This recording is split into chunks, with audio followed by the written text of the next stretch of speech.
और देखिए, डूंगरपुर जिले में उच्च शिक्षा को लेकर सरकार कई तरह के दावे कर रही है, लेकिन हकीकत में लेक्चरर के 80% पद खाली होने से स्टूडेंट्स की पढ़ाई चौपट हो रही है।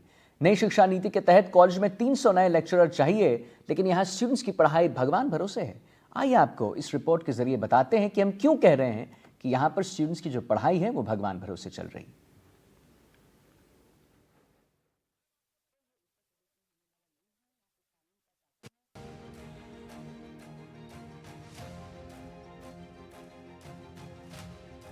आदिवासी बहुल क्षेत्रों में सरकार शिक्षा को लेकर कई दावे करती है।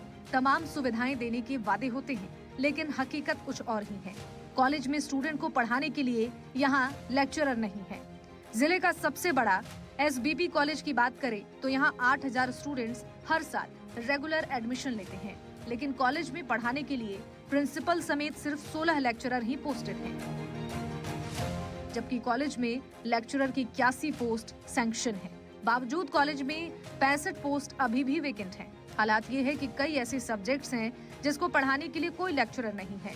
ऐसे में स्टूडेंट्स की पढ़ाई पूरी तरह से चौपट हो गई है। एसबीपी कॉलेज में 16 लेक्चरर पोस्टेड हैं, लेकिन इनमें से 2 लेक्चरर डेपुटेशन पर दूसरी जगह लगा दिए गए हैं, जबकि पहले से वेकेंट पोस्ट की भरमार है। ऐसे हालात में कॉलेज में सिर्फ 14 लेक्चरर ही कार्यरत हैं। एसबीपी कॉलेज के अधीन जिले की गामड़ी देवल, गामड़ी अहाड़ा कॉलेज भी हैं। ऐसे में प्रशासनिक कामों की वजह से इन लेक्चरर की ड्यूटी भी लगा दी जाती है। एसबीपी कॉलेज में 19 सब्जेक्ट्स हैं, जिसमें से 9 सब्जेक्ट के एक भी लेक्चरर नहीं है। हिंदी, अंग्रेजी, राजनीतिक विज्ञान, अर्थशास्त्र, संस्कृत, लोक प्रशासन, ईएफएफएम, एबीएसटी, भूगर्भ शास्त्र जैसे सब्जेक्ट्स जिसमें एक भी लेक्चरर नहीं है। ऐसे में साल भर में इन सब्जेक्ट्स में पढ़ाई नहीं होती। हालांकि कुछ सब्जेक्ट में कॉलेज प्रशासन की ओर से संविदा लेक्चर के माध्यम से पढ़ाई करवाई जाती है, लेकिन परमानेंट लेक्चरर के नहीं होने से रेगुलर क्लासेस नहीं लग पा रही हैं। एसबीपी कॉलेज के पूर्व छात्र संघ अध्यक्ष तुषार ने बताया कि कॉलेज में लेक्चरर की खाली पदों को भरने के लिए 5 सालों से संघर्ष हो रहा है। पहले कांग्रेस और अब भाजपा सरकार को कई बार ज्ञापन दिए, लेकिन खाली पदों को नहीं भरा गया, जिससे पढ़ाई चौपट हो गई है। वहीं college principal doctor Ganesh Nemana ने बताया है कि लेक्चरर के खाली पदों की बात सही है, इसे लेकर सरकार को लगातार अवगत कराया जा रहा है।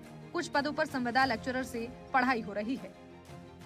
डूंगरपुर जिले का ये सबसे बड़ा राजकीय महाविद्यालय है। यहाँ लगभग 7000 से अधिक रेगुलर विद्यार्थी अध्ययनरत हैं। विद्यार्थियों के अध्ययन में काफी दिक्कतें आ रही है, क्योंकि अभी जो नई शिक्षा नीति के तहत जो सेमेस्टर एग्जाम हो रहे हैं उसमें हर महीने भर में एग्जाम हो रहे हैं और ड्रिल टेस्ट और से विद्यार्थियों कहीं न कहीं पढ़ाई बाधित हो रही है, जिससे विद्यार्थी कई परेशान हैं। को लेकर हमने कई बार ज्ञापन भी दिए हैं पूर्व कांग्रेस सरकार को भी। जब मैं यहाँ पे मुख्यमंत्री जब दौरे पे आए थे तो उनको भी हमने ज्ञापन दिया था। इसके बाद जबकि वर्तमान सरकार में भाजपा की सरकार है, उनके मुख्यमंत्री जी जब यहाँ दौरे पे आए थे तो हमने कई बार ज्ञापन के मार्फत से अवगत कराया है, लेकिन अभी तक इस मांग को लेकर किसी भी प्रकार का ध्यान नहीं दिया गया है। बड़ी खराब स्थिति, पोस्ट तो लंबे समय से खाली चल रही है। 81 सैंक्शन पोस्ट है, उसमें से मात्र 16 पोस्ट भरी हुई है और 16 पोस्ट के साथ में 2 लोग तो डेपुटेशन पे हैं, तो 14 लोग ही इस महाविद्यालय में कार्यरत हैं। और इस महाविद्यालय के साथ में हमको 4 महाविद्यालय और चलाने पड़ रहे हैं।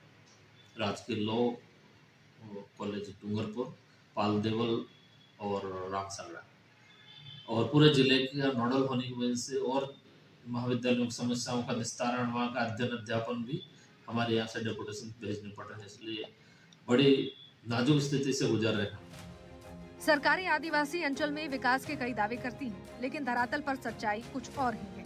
सालों से छात्र संगठन की तरफ से रिक्त पदों को भरने की मांग की जा रही है, लेकिन सरकार ध्यान नहीं दे रही है। ऐसे में आदिवासी अंचल में उच्च शिक्षा को लेकर सरकार की ओर से किए जाने वाले दावे खोखले साबित हो रहे हैं। अब देखना ये होगा कि सरकार आदिवासी अंचल के युवाओं की इस जायज मांग को कब तक पूरा करती है। Bureau report, NDTV, Rajasthan.